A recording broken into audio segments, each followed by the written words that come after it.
Hello everyone, good morning. তারপর বলো কেমন আছো তোমরা? নিশ্চয়ই খুব খুব ভালো আছো আর ভালো থাকবে। সঙ্গে আমিও ভালো আছি। আর সকালবেলা রান্নাবান্না সব হয়ে গেছে, সেগুলো আর তোমাদেরকে শেয়ার করতে পারিনি। এখন আমি এই ঘরগুলো পরিষ্কার করব, ঝাড় দেবো, আর এটাই তোমাদের কিন্তু শেয়ার করব। তো সঙ্গে তোমরা থাকো। আর এখানে আমি অনেক কিছু করে ফেলেছি, সেগুলোও শ্যুট করা হয়নি। সঙ্গে থাকো, এখন থেকেই শুরু করলাম আজকের ব্লগটি। আর যদি ব্লগটি ভালো লেগে থাকে তাহলে প্লিজ লাইক, শেয়ার, কমেন্টস এবং সাবস্ক্রাইব করে আমার সঙ্গে থেকো, আমাকে সাপোর্ট করো। নতুন বন্ধু হয়ে থাকলে অবশ্যই আমাকে সাবস্ক্রাইব করে আমার সঙ্গে থেকো। তো সঙ্গে থাকো, আমি এখন কি করব তো তোমাদের সঙ্গে নিয়ে শুরু করে দিলাম আজকের ব্লগটি। আর এই যে কাজকর্ম রয়েছে, এগুলোকে তো আমাকে করতেই হবে। হাতে সমস্যা থাকলেও সমস্যা নেই আমার কাজ করার।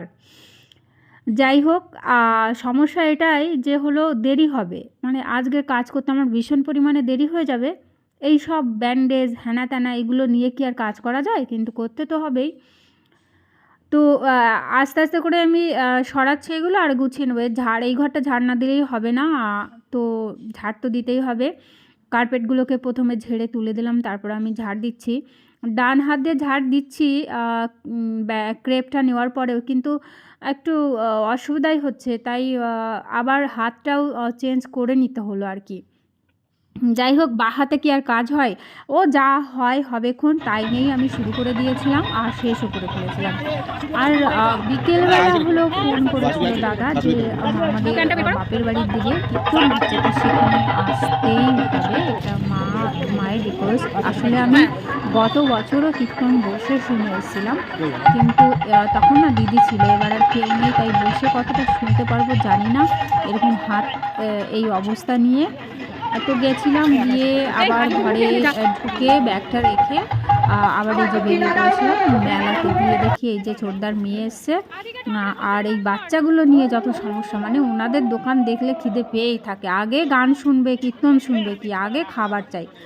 যাই হোক, ওদেরকে আবার এগরোল আর চাউমিন খেতে দিয়ে তো অ্যাকচুয়ালি ছোটো দোকান তো, অনেকগুলো মানে টাকা খরচ করে দিতে পারছিল না, যার জন্য আবার গজার দোকান থেকে গজা নিয়ে টাকাটাকে ভাঙিয়ে তারপরে হচ্ছে এদের খাবারের বিলটা মেটানো হয়েছে। যাই হোক, একটা জলের বোতল আবার নিতে লাগছিল। আর এই যে দোকান, এই যে আমি দেখিয়ে বলছিলাম, এটা হলো জগন্নাথের যে গজা হয় সেরকমই, কিন্তু এগুলো সফট। তো আর লাইট মিষ্টি খেতে কিন্তু দারুণ লাগে। তোমরা আশা করি খেয়েছো সবাই মিলে। সেটাই বলছিলাম যে এটা হলো জগন্নাথের প্রসাদ, কিন্তু নকলটা এটাই বলি আমরা, ওই পাঁপড়টা আর কি। তো সেটাই বলছিলাম আর তোমাদেরকে দেখিয়ে দিলাম। এই দোকানটা থেকেই হচ্ছে একটা 500 টাকার নোট না ভাঙাতে হলো, না হলে পারে সব ছোট ছোট দোকান তো, ওরা ঠিক ওই টাকাটা ভাঙিয়ে দিতে পারছিল না।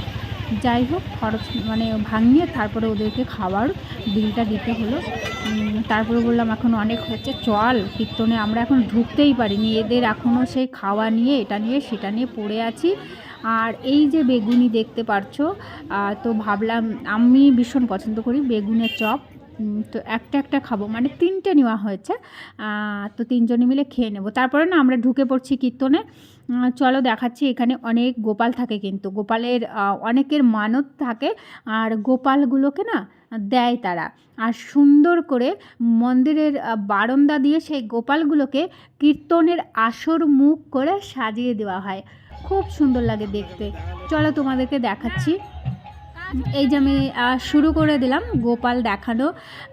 দেখো, এখান থেকে ছোট ছোট গোপালগুলোকে অনেক রকমভাবে সাজানো। কোনো গোপাল একদম বসে হাত পেতে রয়েছে, তাদেরকে প্রসাদ দাও। কোনো গোপাল দাঁড়িয়ে আছে। অনেক রকমভাবে সাজানো থাকে। আর এইটা না প্রত্যেকের ইচ্ছা, যার যার গোপাল দিতে এখানে ইচ্ছা হয়, সে এখানে এসে গোপাল দিয়ে যায়। আর এই যে প্রত্যেকেরই মনস্কামনা মনস্কামনা পূর্তি হয়েছে, তার স্বরূপ গোপাল প্রদান করা, এটা মানত করে রাখে আর কি। যাই হোক, তোমাদেরকে কীর্তনের আসরটাও আমি দেখিয়ে দিলাম। এখানে কিন্তু গান বাজনা হচ্ছে। আর হলো তারপর না তিলক পরবো। এখান থেকে আমরা প্রত্যেকবারই পড়ি, খুব ভালো করে পরিয়ে দেয়। তো সেখানে পড়তে যাব।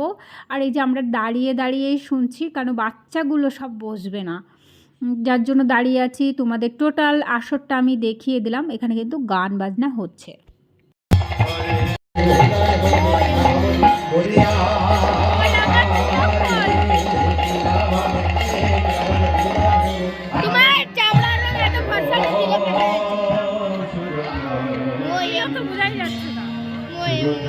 খুব সুন্দর করে আমি তিলকটা পরেছি, কিন্তু আমার ফোনে একদমই আসছে না। আদি বলছে তোমার ফর্সা চামড়ার সঙ্গে তিলকের রং মিশে গেছে মা, একদমই দেখা যাচ্ছে না। তো আজকের ব্লগটি না এখানেই শেষ করছি। সবাই ভালো থেকো।